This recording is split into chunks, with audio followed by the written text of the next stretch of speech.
যত গুনাহ হয়েছে পাহাড় পরিমাণ কোনো প্রবলেম নাই, শিরক মুক্ত হয়ে আয়, ইবাদতটা ঠিক করে আয়, আমি তোকে মাফ করে দেব। জোরে বলেন সুবহানাল্লাহ। মাফ করার জন্য কে আছেন? কিন্তু আমাদের জানার দরকার আছে না নাই? আল্লাহ তার প্রথম হুকুমটা আগে নামাজ পড়ো না পড়ো, আগে পড়ো। আগে কি পড়ো? পড়বেন কি দিয়ে আপনি জানেন না, নামাজ পড়বো কেমনে? আগে জানবো আমরা ইবাদতটা কাকে বলে। হালকা একটা আইডিয়া কিন্তু আমি আপনাকে দেওয়ার চেষ্টা করেছি, মনে রাখার চেষ্টা করবেন। ইবাদত মানে পৃথিবীর সকল কাজ কার হুকুমে চালানো, সেই কাজটা ইবাদত হয়ে যাবে। আপনি অফিসে চাকরি করছেন, এখানে ইবাদত আছে না নাই? আমার ভাইয়েরা, আমার বন্ধুগণ, আমার রাসূলকে সমাজের কিছু লোক আছে রাসূলকে মিসওয়াকের সুন্নতে মানে, রাসূলকে মিষ্টি খাওয়ার সুন্নতে মানে, ডান কাত হয়ে ঘুমানো সুন্নতে, এই সুন্নতে মানে, নবীজি জিকির আজগার করেছেন এই সুন্নতে মানে, নবীজি দাড়ি রেখেছেন এই সুন্নতে মানে, নবীজি বড় চুল রেখেছেন এই সুন্নতে মানে। কিন্তু নবীজি উহুদের ময়দানে দান মোবারক শহীদ করে দিয়েছেন। খন্দকের ময়দানে কোদাল মারতে মারতে পরীকে খনন করতে করতে কোমরটা অকেজ হয়ে গেছে, এই সুন্নত মানতে চায় না। আছে না নাই? আছে। নবীজির সব সুন্নত এক পাল্লায় দেন, দাঁত ভাঙ্গা সুন্নাত আর কোমর অকেজ হওয়া সুন্নাত এক পাল্লায় দিয়ে দিবেন। এই পাল্লার ওজনটাই ভারী হয়ে যাবে, কারণ নবীজির দাঁত ভাঙ্গা সুন্নত ইমানদাররা পালন করতে পারলেও মুনাফিকরা কখনো পালন করতে পারে না। মুনাফিকদেরকে চেনা যায় নামাজে না সমাজে? নামাজে না জিহাদে? জিহাদে। মুনাফিকরা আসল জায়গায় থাকতে চায় না, যত লোক লাগে দেব, প্রয়োজনে লোক পাঠাবো, মাগান আমি যাব না। এটা কাদের চরিত্র? কাদের চরিত্র? মুনাফিক। মুনাফিকরা কখনো ইবাদত করতে পারে না। এই জন্য মুনাফিকি চরিত্র বাদ দিয়া ইমানদারের চরিত্র নিয়ে আসবো আমরা। মিথ্যা কথা বলবো না, ওয়াদা ভঙ্গ করব না, আমানতের খেয়ানত করব না, মুখ থেকে বেফাঁস কোনো কথা বলবো না। আর দুনিয়াতে চলতে নিয়ে কুনফিদ দুনিয়া কান্নাকা গরিবুন আও আবিরুস সাবিল, যখন দুনিয়াতে চলবে তুমি ভাববে তোমার এটাই ফকিরের জীবন। ইদা আসবাহতা ফালা তানতাযিরিল মাসা, সকাল পাবে সন্ধ্যার অপেক্ষা করবে না, সন্ধ্যা পাবে যখন সন্ধ্যার অপেক্ষা করবে না। এমন করে তুমি জীবনটাকে সাজিয়ে নাও, গুছিয়ে নাও। আল্লাযী আত'আমাহুম মিন জু'ইন ওয়া আমানাহুম মিন খাউফ।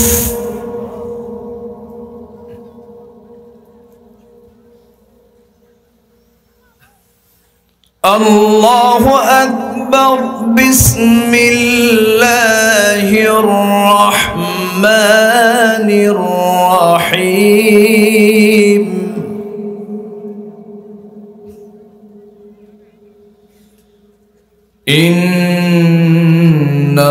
ইন্নাল্লাহা ওয়া মালাইকাতাহু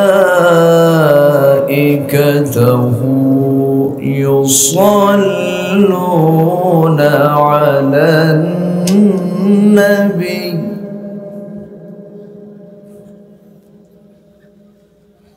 ইয়া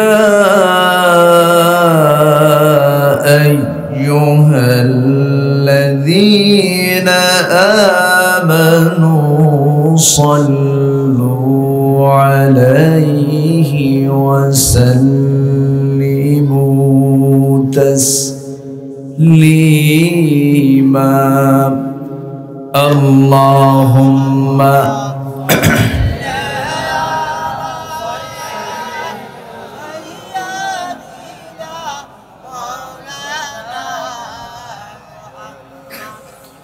ওয়া আলা আলি।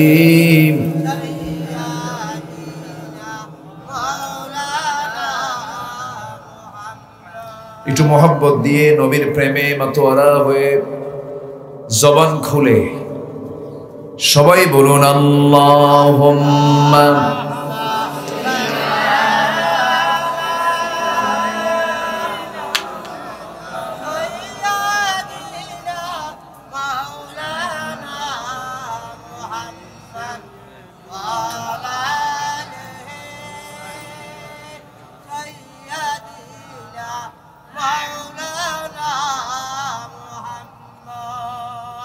সবাই বলুন বালাগাল উলা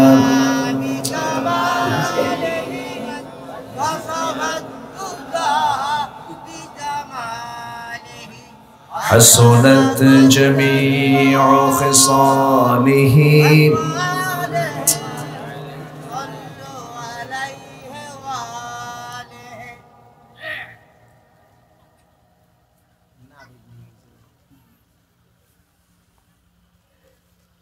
চট্টগ্রাম অঞ্চলের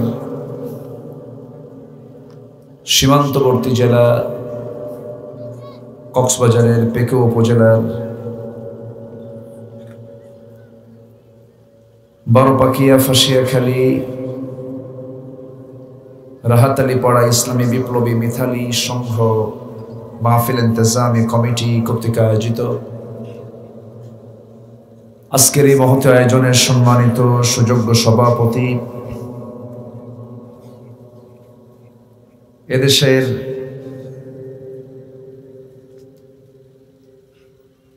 অগণন জনপ্রতিনিধির একটি জীবন্ত মডেল, বিশিষ্ট শিক্ষাবিদ, গবেষক, প্রথিতযশা আলেমে দ্বীন, বিশিষ্ট জনসেবক, চেয়ারম্যান মুহতারাম মাওলানা এইচ.এম. বদিউল আলম জিহাদি, আজকের মাহফিলের সম্মানিত মেহমান জনাব মাওলানা শাহজাদ আহমদ ফারুক আজাদ হাফিজাহুল্লাহ, কথা বলেছেন নন্দিত আলেমে দ্বীন, শিক্ষাবিদ জনাব মাওলানা অধ্যাপক নুরুজ্জামান মুনজু হাফিজাহুল্লাহ, উপস্থিত হযরত উলামায়ে কেরাম, ফদলায়ে আযম, সুশীল সমাজ, জাতির শ্রেষ্ঠ সন্তান, শিক্ষক মণ্ডলী, আজকের মাহফিলের প্রধান আকর্ষণ যাদেরকে নিয়ে আজকের এই সাজানো গোছানো বর্ণাঢ্য আয়োজন, কালেমার ঝান্ডাবাহী, তৌহিদের পতাকাবাহী, দ্বীন ইসলামের নরসারদুল বীর মুজাহিদ, প্রাণ প্রিয় সম্মানিত দ্বীনি ভাইরা, আড়ালে বসে আছেন শ্রদ্ধেয়া সম্মানিতা মা বোনেরা, আলোচনার সূচনায় আনুষ্ঠানিকতার মধ্য দিয়ে আমার পক্ষ থেকে আবারও দিল খোলা সালাম, আসসালামু আলাইকুম ওয়া রাহমাতুল্লাহি ওয়া বারাকাতুহু।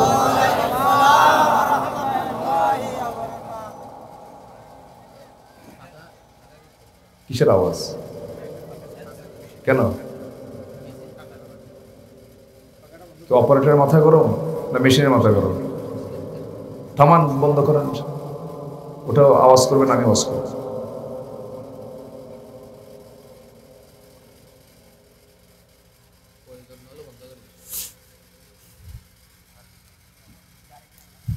আল্লাহ পাকের খাস মেহরবানি, যিনি আমাকে আপনাকে এমন সুন্দর আয়োজনে, সুন্দর বরকতপূর্ণ জায়গায় আসার বসার তৌফিক দিয়েছেন, শুকর আদায় করছি, মুহাব্বাতান বলে উঠছি আলহামদুলিল্লাহ। সবাই বলছে আল্লাহুম্মা ইন্নী আসআলুকা আল হুদা ওয়াত তুকা ওয়াল আফাফা ওয়াল গিনা। সবাই বলি আল্লাহুম্মা লাকা আসলামতু ওয়া বিকা আমানতু ওয়া আলাইকা তাওয়াক্কালতু ওয়া ইলাইকা আনাবতু ওয়া বিকা খাসামতু। আমরা আল্লাহ তাআলার শুকর আদায় করে নিলাম। সম্মানিত হাজিরিন, সময়টা খুবই অল্প। আমি জানি যে আমার বয়ানটা ছিল বাদ মাগরিব, সেটা এশার পরে চলে গেছে। আমি যতক্ষণ কথা বলবো হয়তোবা লোকজন আসার উপরেই থাকবে, কিন্তু আমার এর মাঝেই চলে যেতে হবে। সমস্যা নেই, পরবর্তী মেহমানও আছেন। সম্মানিত হাজিরিন, এই প্রোগ্রামটা নেওয়া হয়েছে খুব অল্প সময়ে। আমি ছোট্ট একটা সূরা তেলাওয়াত করেছি। এই সূরাকে সামনে রেখে কিছু কথা বলতে চাচ্ছি। সবাইকে শুনতে রাজি আছেন? সবাই শুনতে রাজি আছেন তো? আল্লাহ তাআলা সবাইকে শোনার তৌফিক দান করুন। আমল না করলে হবে না, আমলের দরকার আছে। আমার দেশে ওয়াজ কিন্তু বহু করা হয়, শোনা হয়, কিন্তু শোনার কিন্তু অভাব নেই, কিন্তু আমলের বলেন আমলের অভাব আছে না নেই? আচ্ছা, সম্মানিত হাজিরিন, আমাদের দেশে সেই ছেলে কবে হবে কথায় না বড় হয়ে কাজে বড় হবে। আল্লাহ তাআলা কাজকে পছন্দ করেন, আমলকে পছন্দ করেন, এবং কথা যদি বলতেই হয় সোজা কথা বলাকে পছন্দ করেন। হেকমত খাটাইয়া প্যাঁচপুস লাগাইয়া কোনো কথাকে আল্লাহ তাআলা পছন্দ করেন না, আর আমলকে পছন্দ করেন। এটা কার কথা? আল্লাহর কথা। আল্লাহ রাব্বুল আলামিন বলেন, ইয়া আইয়ুহাল্লাযীনা আমানু ইত্তাকুল্লাহা ওয়া কুলু قولا سديدا يصلح لكم أعمالكم ويغفر لكم ذنوبكم ومن يطع الله ورسوله فقد فاز فوزا عظيما جربوا الله أكبر ইমানদারেরা, তোমরা আল্লাহকে ভয় করো এবং তোমাদের যে বক্তব্য হবে, যে কথা হবে, সোজা কথা তোমরা বলবে, প্যাঁচ পোঁচ লাগিয়ে কোনো কথা বলবে না। জান্নাত কিন্তু পেঁচানো পথে নয়, জান্নাত কিন্তু বাঁকা পথে নয়। জান্নাতটা কি?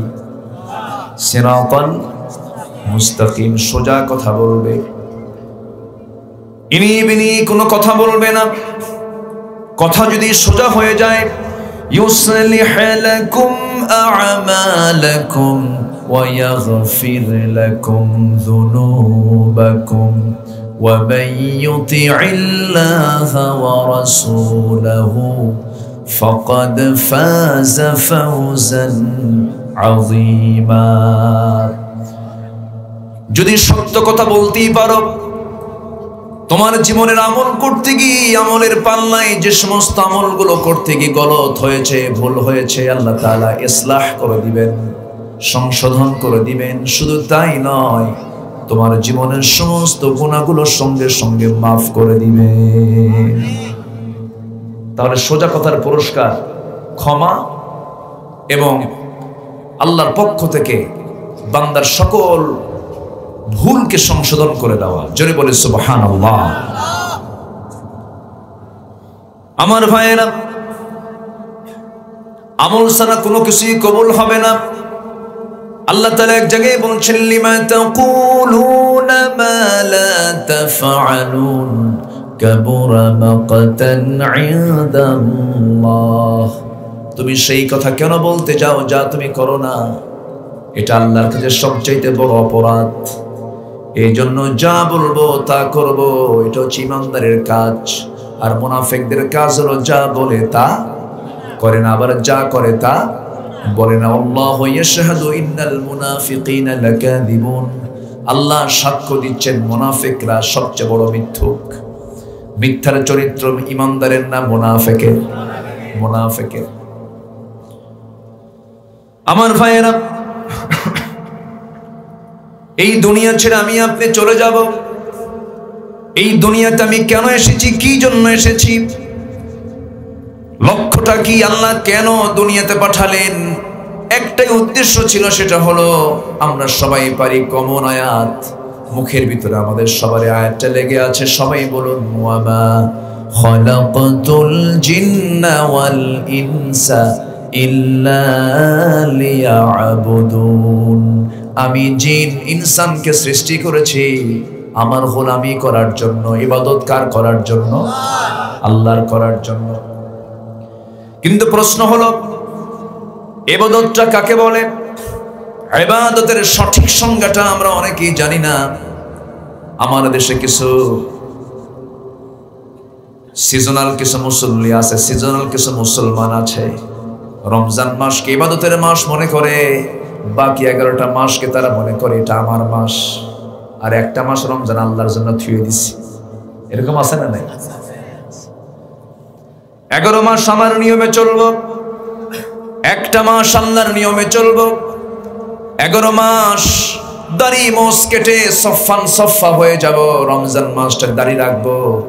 রমজান মাস রহমতের মাস, এরকম অনেকে ইবাদতটাকে মৌসুম মনে করে, 2 ঈদের নামাজকে ইবাদত মনে করে, মানুষ মনে গেলে জানাজায় গেলে ইবাদত শুধু মনে করে, শুক্রবারে মাঝে মাঝে প্রথম কাতারে গিয়ে তসবির দানা দানা জপতে জপতে ভাবে এটি ইবাদত, বাকি 7 দিন কোনো খবর রাখে না। আবার টাকা আছে, মাঝে মাঝে টুরিস্টে সিডনি চলে যায়, অস্ট্রেলিয়া চলে যায়, সিঙ্গাপুর চলে যায়, ভাবে যে একটু মক্কা থেকে ঘুরে আসি। মূলত হজ উদ্দেশ্য নয়, মূলত হলো তার সফর, ট্যুর উদ্দেশ্য। আছে না নাই বলেন? আচ্ছা, এগুলোকে ইবাদত বলে না। সময় খুবই অল্প, শুধু এক লাইনে যদি জবাবটা দিতে চাই, সেটা হলো এই দুনিয়াতে বান্দার জন্ম থেকে নিয়ে মৃত্যু পর্যন্ত যত কাজ বান্দা করবে, সব যদি আল্লাহর নির্দিষ্ট পন্থায় যদি হয়ে থাকে, করতে পারে, এটাই হলো ইবাদত। এটা কি বলেন? ইবাদত। আপনি ওয়াশরুমে ঢুকবেন, শৌচাগারে ঢুকবেন শৌচ কার্য করার জন্য, সেই জায়গায় ইবাদত আছে না নাই? ঢোকার দোয়া আছে না নাই? বলেন আল্লাহুম্মা ইন্নী আউযু বিকা মিনাল খুবুসি ওয়াল খাবাইস। আপনি শৌচ কার্য করতে যাবেন, সেখানে ইবাদত।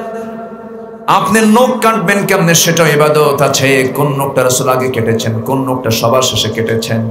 যে ইসলামে নখ কাটার বিধান থাকতে পারে, সেই ইসলামে বুঝি রাষ্ট্র পরিচালনার বিধান নাই? আসতে বলবেন না, আছে না নাই? মঞ্জু ভাই, উল্লেখ করে দেওয়া লাগতো, বাদ মাগরিব লোকজন চলে আসতো। ভুল করেছেন, এটা ভুল, চরম ভুল করেছেন। আমি তো গতকাল মাগরিবের পরে মাহফিল করলাম, হাজার হাজার মানুষ হয়েছে না বাঁশখালীতে।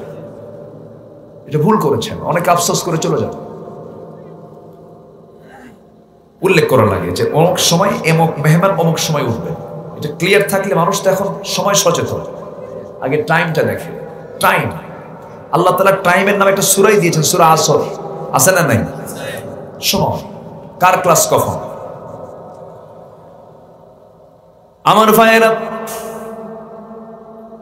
আমার বন্ধুগণ, তাহলে ইবাদত বলতে কি বোঝায়? আমি নখ কাটবো, সেখানে ইবাদত আছে না নাই? স্ত্রীর সঙ্গে মুস্কি মেরে হাসি কথা বলবো, এটা ইবাদত কিনা বলেন? অন্যের বউ না নিজের বউ, এটা যেন মনে থাকে। কি কথা বুঝতেছেন তো? আল্লাহ তাআলা বলছেন বিয়ে করো, বিয়ের অর্ডার দিয়েছেন, কিন্তু কোন মেয়েকে বিয়ে করো? আনকিহুল আয়ামা, স্বামীহীন নারীকে বিয়ে করো। কিন্তু আজকে যুবকরা স্বামীহীন নারীর কাছে না যায়, যার স্বামী আছে তার কাছে গুতাগুতি করে। আছে না নাই? আল্লাহ তো তা বলেন নাই। স্ত্রীর সঙ্গে মুস্কি হাসি মেরে কথা বলো সুন্নাহ, স্ত্রী মুখে খাবার তুলে দাও ইবাদত, সন্তানের জন্য জীবিকা উপার্জন করে ইবাদত, এটাও সাদকা।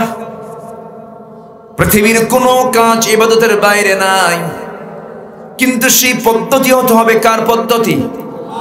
আসতে বলবেন না, কার পদ্ধতি? আল্লাহর পদ্ধতিতে যদি হয়ে যায়, সে বান্দার কোনো টেনশন নাই। ফামান তাবিআ হুদায়া ফালা খাউফুন আলাইহিম ওয়ালা হুম ইয়াহজানুন। জোরে বলুন আল্লাহু আকবার। আমরা এই কিতাবের ইত্তেবা করব, এই কিতাবকে ফলো করব, এই কিতাবকে মেনে চলবো। এক জায়গায় না, সব জায়গায়। নামাজ ইমাম দাঁড়িয়েছেন, সূরা ফাতিহার জায়গায় যদি কুলহু দিয়ে শুরু করেন, নামাজ পড়বেন নাকি? পড়বেন নামাজ? কি বলবেন? যদি ইমাম শুরু করে তখন কি করবেন আপনি? যখন কুলহু দিয়ে শুরু করছে, নামাজ পড়বেন না লোকমা দিবেন? লোকমা দিবেন। আমরা কুলহু চিনিত নাকি? কই যাচ্ছে? বসেন। আপনি না বসলে হয়, বসেন। এখান থেকে কথা বলেন। এত সুন্দর চেহারার মানুষ, বসেন। আমরা তো ভাঙ্গা সুরা মানুষ, দেখেন না, কয়েক ছটাক গোস্ত আছে। কষ্ট পাচ্ছেন না তো? বলি আলহামদুলিল্লাহ। কিন্তু আমার আজকে কষ্ট হবে কেন জানেন? আমি আপনাদেরকে রেখে মারব দৌড়। আমার মূল প্রোগ্রাম, শিডিউল প্রোগ্রামটা নেওয়া আছে আরেক জায়গায়। এই জন্য আমি চেয়েছিলাম, আমি কখনো এই সময় সচেতন, আমি খুব এ ব্যাপারে আমি খুব স্ট্রিক্ট থাকি। আমার এই মাহফিল অঙ্গনে প্রায় 24 থেকে 25 বছর হলো কোনোদিন কোথাও কোনো মাহফিল আমি ওসর ছাড়া, কোনো ওসারাত ছাড়া কোনো মাহফিল আমি অ্যাটেন্ড হইনি, এমন কোনো রেকর্ড আমার নাই। আমি খুবই সময় সচেতন এই ব্যাপারে। তো যাই হোক, যদি আমাদের উদ্দেশ্য থাকে আমল করার নিয়তে শোনা, যতটুকু সময় আমি বলবো আমলের জন্য এতটুকু কথা যথেষ্ট। জোরে বলে সুবহানাল্লাহ। আমরা শুনবো কিসের নিয়তে বলেন?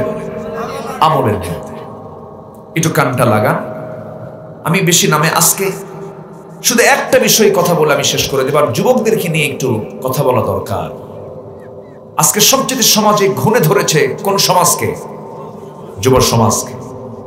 যারা বুড়ো হয়ে গেছে তারা তো বুড়ো হয়ে গেছেই, তারা তো এমনি অচল। বুড়ো মানুষ কি অচলিত, তার কোমর নড়ে না, তার যৌবন নাই, চোখে দেখে না, হাড় হাড্ডি সব দুর্বল হয়ে গেছে। কিন্তু যুব সমাজদেরকে নিয়ে একটা স্বপ্ন, জাতিকে চিন্তা করতে পারে না? আসতে বলবেন না পারে না? পারে। আমি যুব সমাজের অবক্ষয় এবং যুব সমাজ কেমনে এই অবক্ষয় থেকে একটি যুব সমাজকে রক্ষা করা যেতে পারে, কোন পন্থায়, আমি এই বিষয়ে যুব সমাজের চরিত্র গঠনের উপরে হালকা একটা আইডিয়া আমি দেওয়ার চেষ্টা করব।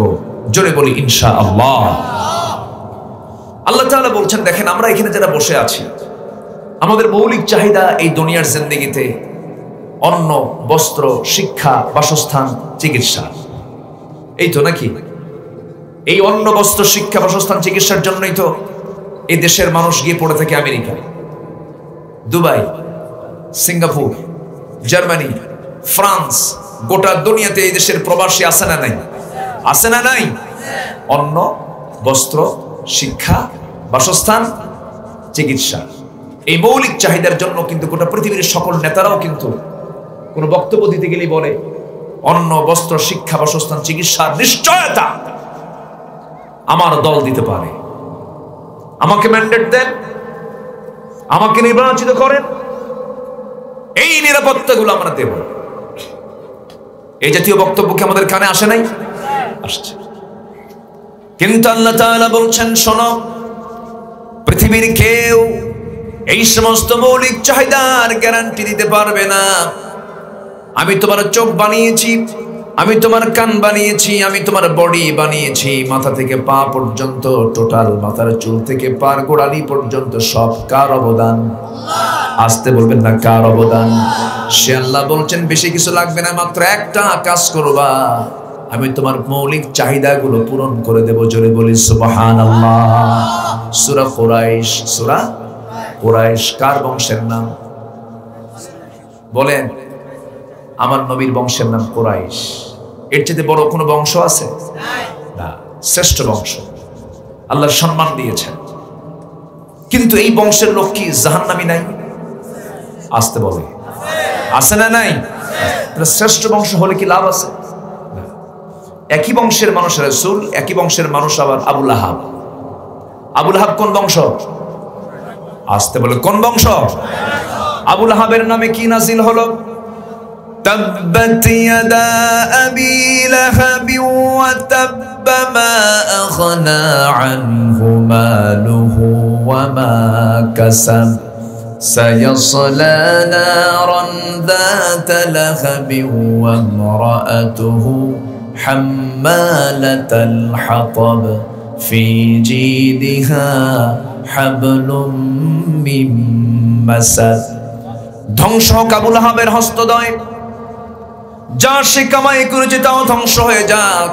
ধ্বংস কামনা করছেন কে?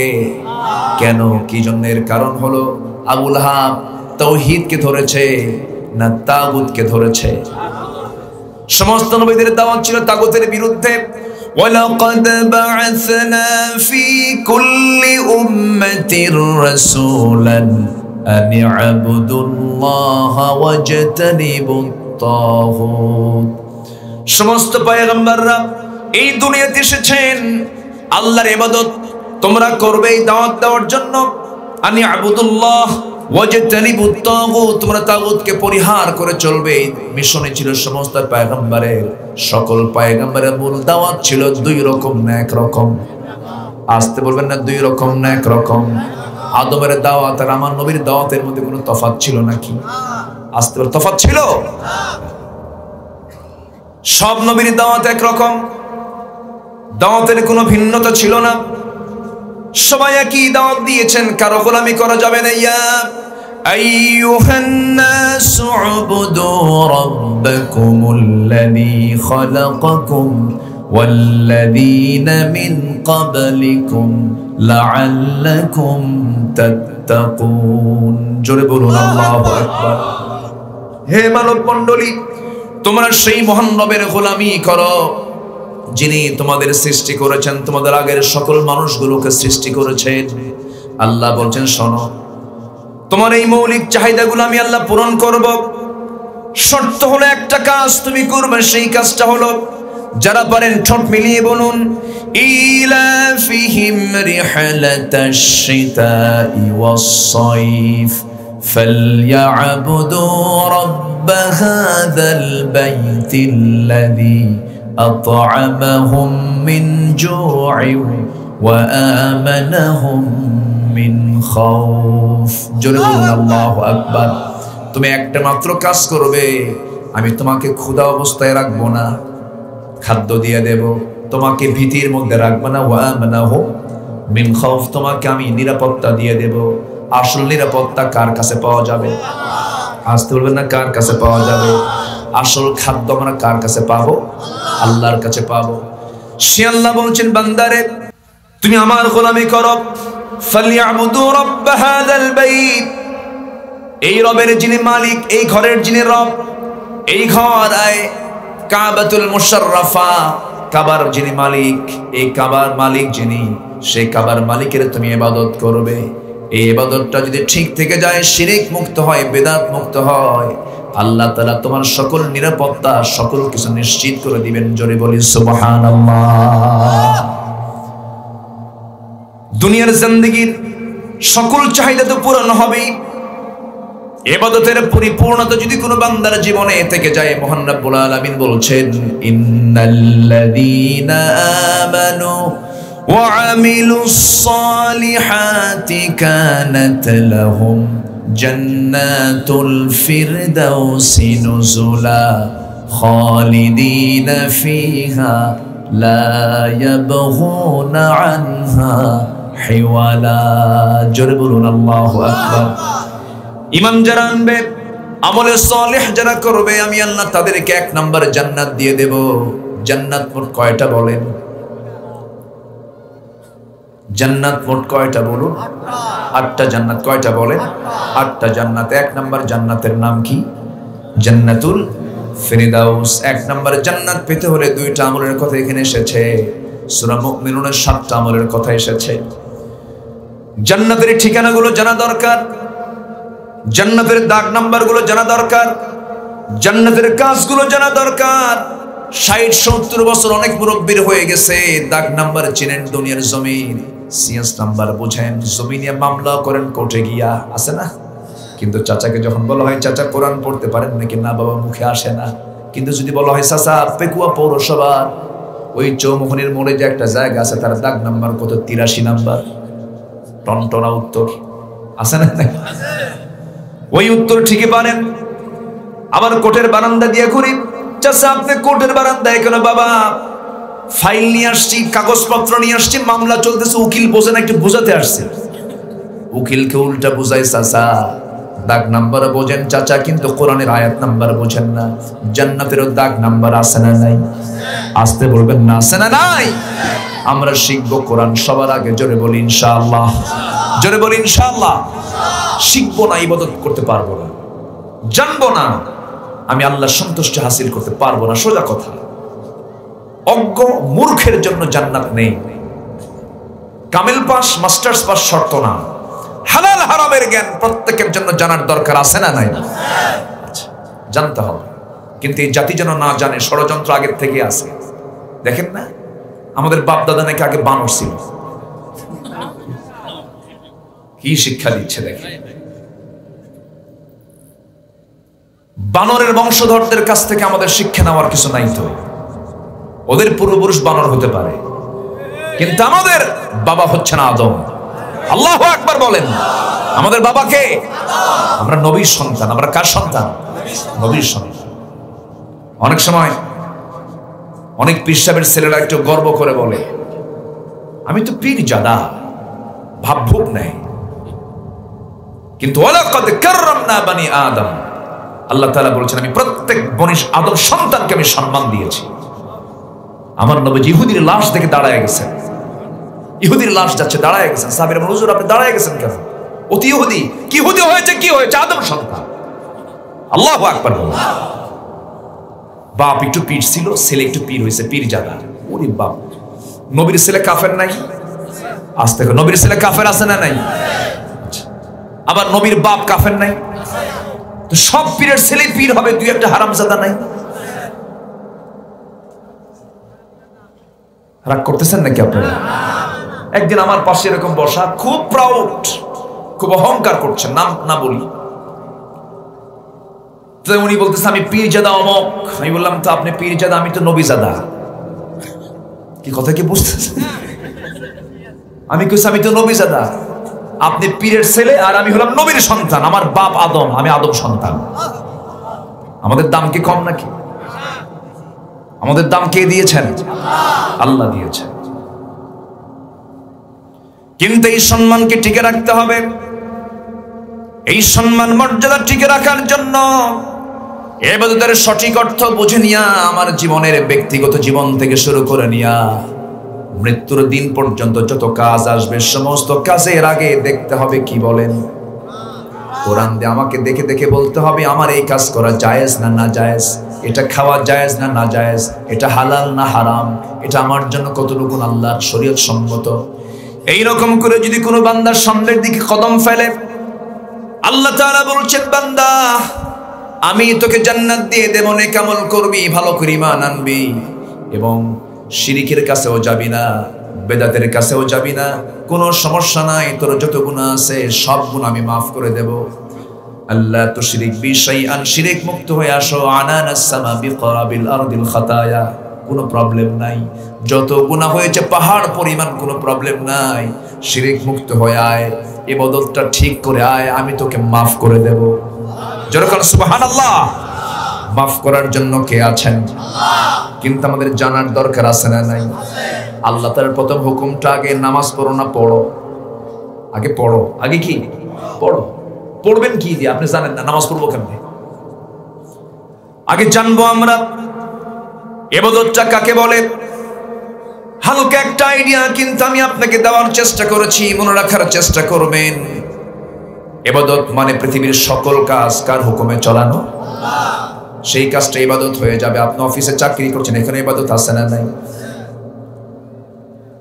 আমার ভাইয়েরা, আমার বন্ধুগণ, আমার রাসূলকে সমাজের কিছু লোক আছে রাসূলকে মিসওয়াকের সুন্নতে মানে, রাসূলকে মিষ্টি খাওয়ার সুন্নতে মানে, ডান কাত হয়ে ঘুমানোর সুন্নতে সুন্নতে মানে, নবীজি জিকির আজগার করেছেন এই সুন্নতে মানে, নবীজি দাড়ি রেখেছেন এই সুন্নতে মানে, নবীজি বড় চুল রেখেছেন এই সুন্নতে মানে। কিন্তু নবীজি উহুদের ময়দানে দান মোবারক শহীদ করে দিয়েছেন। খন্দকের ময়দানে কোদাল মারতে মারতে পরীক্ষা খনন করতে করতে কোমরটা অকেজ হয়ে গেছে, এই সুন্নত মানতে চায় না। আছে না নাই? আচ্ছা, নবীজির সব সুন্নত এক পাল্লায় দেন। দাঁত ভাঙ্গা সুন্নাত আর কোমর অকেজ হওয়া সুন্নাত এক পাল্লায় দিয়ে দিবেন। এই পাল্লার ওজনটাই ভারী হয়ে যাবে, কারণ নবীজির দাঁত ভাঙ্গা সুন্নত ইমানদাররা পালন করতে পারলেও মুনাফিকরা কখনো পালন করতে পারে না। মুনাফিকদেরকে চেনা যায় নামাজে না সমাজে? নামাজে না জিহাদে? জিহাদে। মুনাফিকরা আসল জায়গায় থাকতে চায় না, যত লোক লাগে দেব, প্রয়োজনে লোক পাঠাবো, মাগার আমি যাব না। এটা কাদের চরিত্র? কাদের চরিত্র? মুনাফিক। মুনাফিকরা কখনো ইবাদত করতে পারে না। এই জন্য মুনাফিকি চরিত্র বাদ দিয়া ইমানদারের চরিত্র নিয়ে আসবো। আমরা মিথ্যা কথা বলবো না, ওয়াদা ভঙ্গ করব না, আমানতের খেয়ানত করব না, মুখ থেকে বেফাস কোনো কথা বলবো না। আর দুনিয়াতে চলতে নিয়ে কুনফিদ দুনিয়া কান্নাকা গরিবুন আও আবিরুস সাবিল, যখন দুনিয়াতে চলবে তুমি ভাববে তোমার এটাই ফকিরের জীবন। ইদা আসবাহতা ফালা তানতাযিরিল মাসা, সকাল পাবে সন্ধ্যার অপেক্ষা করবে না, সন্ধ্যা পাবে যখন সন্ধ্যার অপেক্ষা করবে না। এমন করে তুমি জীবনটাকে সাজিয়ে নাও, গুছিয়ে নাও। যে কোনো মুহূর্তে আমরা মরে যেতে পারি। এই জন্য জীবনের শেষ নিঃশ্বাস পর্যন্ত যেন আমার মুখ থেকে আল্লাহর নাম না বাদ পড়ে, আল্লাহর হুকুম যেন না বাদ পড়ে। আজান শোনার সঙ্গে সঙ্গে ইমানদারের দিলের মধ্যে শুধু ঝড় উঠে যাবে, আমি নামাজটা কখন পড়বো, নামাজটা কখন পড়বো। আপনি যখন দেখবেন নামাজ পড়ে আপনি মজা পাচ্ছেন না, সেজদা দিয়ে আপনি মজা পাচ্ছেন না, কোরআনের জালসায় বসে আপনি মজা পাচ্ছেন না, এরপরে কোরআন তেলাওয়াত করে মজা পাচ্ছি না, যখন তখন ভাবতে হবে আমার মধ্যে শয়তানের বড় ওয়াসওয়াসা ঢুকেছে। এগুলো আমরা খেয়াল করার চেষ্টা করব। আর জীবনের সকল জায়গায় মডেল মানবো একজন মানুষকে, তিনি অন্য কেউ নন। আমার নবী কেমন করে খেতেন, কেমন করে চলতেন, কেমন করে জীবন চালিয়েছেন, সংসার চালিয়েছেন, সমাজ চালিয়েছেন, রাষ্ট্র চালিয়েছেন, তেমন করে যদি আমি ফলো করতে পারি, সেই নবীজির সুপারিশ আমার প্রয়োজন আছে না নাই বলেন? আসতে বলবেন না, আছে না নাই? এক নম্বর আমরা সন্তুষ্ট করব কাকে? নাম্বার 2 মুহাম্মদ সাল্লাল্লাহু আলাইহি ওয়াসাল্লামকে আমরা ফলো করব, আদর্শ তার মেনে চলবো, তাকে মুহাব্বত করব, তাকে ভালোবাসবো। ফাত্তাবিউনি ইউহিব্বুকুমুল্লাহ, আল্লাহকে আগে ভালোবাসতে গেলে আগে রাসূলের ইত্তেবা করতে হবে, রাসূলকে ফলো করতে হবে। এক জায়গায় না সব জায়গায়? আসতে বলবেন না, এক জায়গায় না সব জায়গায়? সব জায়গায়। আজকে মুসলমান নামাজ পড়ে ইমামের পেছনে, নেতা মানে বেনামাজির, আছে না? আছে না? নামাজ পড়ে ইমামের পেছনে, নেতা মানে? এটা কি ইমানদারের চরিত্র, মুনাফিকের চরিত্র? আমার নবীর পেছনেও মুনাফিকরা নামাজ পড়তো, আমার নবীর পেছনে মুনাফিকরা নামাজ পড়তো। আর মুনাফিকরা নবীর পিছনে নামাজ পড়ে নবীজির বয়ান শুনে শুনে চোখের পানি ফেলে ফেলে কাঁদতো। আবার যখন মসজিদ থেকে বের হয়ে যেত, ওই সমস্ত মুনাফিকরা নেতা মানত আবু জেহেলকে। কথা কি বোঝা যায়? তাহলে নামাজে মুনাফিককে চেনা মুশকিল। মুনাফিকের কোনো চরিত্র না যাবে না। মুনাফিকের জন্য জাহান্নাম শুধু নয়, জাহান্নামের তলদেশ। যে বান্দারা রাসূলকে নামাজে মানবে, রোজায় মানবে, হজে মানবে, দান সদকায় মানবে, কিন্তু জিহাদে মানবে না, রাষ্ট্রনীতিতে মানবে না, সমাজনীতিতে মানবে না, ওটা হচ্ছে টাটকা পাক্কা মুনাফিক। ঠিক কি না? এরকম মুনাফিক তো নাই আমার দেশে। আসতে বলবেন না, আছে না নাই? যে রাসূলকে তারা নামাজে মানে, রোজায় মানে, কিন্তু রাসূলকে রাষ্ট্রে মানে না, রাজনীতিতে মানে না, এটা একটা নবীর সঙ্গে প্রতারণা ছাড়া কিছু নয়। প্রতারণা। কষ্ট পাচ্ছেন নাকি? আমি শুধু মূল নির্যাস কথাগুলো আমি বলি, শেষের দিকে আস্তে আস্তে চলে যাচ্ছি। সম্মানিত ভাইয়েরা, একটু কান লাগাবেন। আজকে যদি শিক্ষা সিলেবাসে নবীর জীবনী তুলে ধরা হতো, জাতি কত সুন্দর হতো। কিছু কিছু সিলেবাসে এমন আছে গোটা বই জুড়ে একটা সাহাবীর ইতিহাস নাই, একটা নবীর ইতিহাস নাই। আমি কি ভুল বলছি? অথচ সিলেবাস হলো মাদ্রাসা। সিলেবাস কি? মাদ্রাসা। আজকে হাঁসকে মোরগের সাঁতার শিখাচ্ছে। হাঁসকে মোরগের সাঁতার শিখালে কি হাঁস কি সাঁতার পারবে? পারবে না। সম্মানিত ভাইয়েরা, রাসূল কি ছিলেন না, কি মডেল ছিলেন? বাচ্চারা রাসূলের সুন্নাহগুলো জানতো। আমার নবীজি শিশুদের সঙ্গে কত সুন্দর করে টিচ দিতেন। রাসূল কিন্তু শিশুপ্রিয় নবী ছিলেন। বাচ্চাদের সঙ্গে ঘন্টার পর ঘন্টা সময় দিয়েছেন। জোরে বলে সুবহানাল্লাহ। বাচ্চাদেরকে সিরাতগুলো জানানো দরকার ছিল। আফসোস, আফসোস। তবে হ্যাঁ, ষড়যন্ত্র বেশি টিকসই হবে না। জোরে বলে ইনশাআল্লাহ। ইসলাম ছিল, আছে, থাকবে। ফেরাউন, নমরুদ, আবু জেহেলরা টিকতে পারে নাই, পৃথিবীর নব্য কোন ফেরাউনরাও টিকতে পারবে না। জোরে বলে ইনশাআল্লাহ। আমার নবীজি এই যে বাচ্চারা এই যে বসে আছে, রাসূল বাচ্চাকে দেখলেই চুমোতে চুমোতে গোটা শরীর ভরায় ফেলতেন। রাসূলের মসজিদের শিশু দিয়ে ভরা ছিল মসজিদ। মসজিদগুলো বাচ্চাদের সাথে নিয়ে চলে যাবেন। ইসলামের সমাজের বৈশিষ্ট্য হলো মসজিদগুলোতে বাচ্চাদের কান্না আর হাসির আওয়াজ পাওয়া যাবে। জোরে বলে সুবহানাল্লাহ। এখান থেকে কালচার শিখবে, ইসলাম শিখবে, দিন শিখবে। আমার নবীজি বসে আছেন মসজিদ নববীর ভিতরে, বাবে জিবরিল দিয়ে জিবরাইল ওহী নিয়ে আসছেন নবীর সামনে বসা। রাসূলের কোলে হোসাইন বসা।